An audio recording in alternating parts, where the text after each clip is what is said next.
Du Jesus angenommen hast, wo wird zuerst Jesus die auf angenommen? Kann Jesus in dein Hort nehmen? Ich glaube, kein Mensch hat Jesus in Hort. Falsche Propheten haben die Bibel entfunden. Du darfst die pochen. Du glaubst, du hast keine Fehler. Du warst verloren gegangen. Du hast Vater und Mutter verlassen. Bist du die Sache, dass du was in den Himmel nennen kannst? Hele sogar die Schäme uit.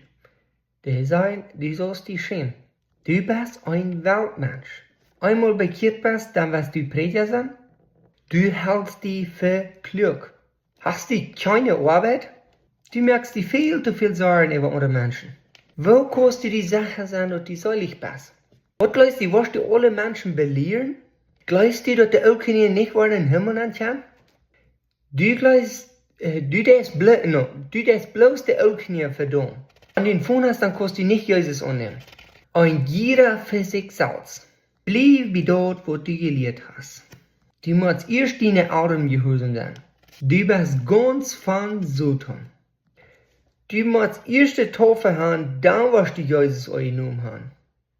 Mit Gott dann wirst du nur an Jesus kommen. Dat er die tou, want wie dat dan wat die prediker in die kwijt zegt.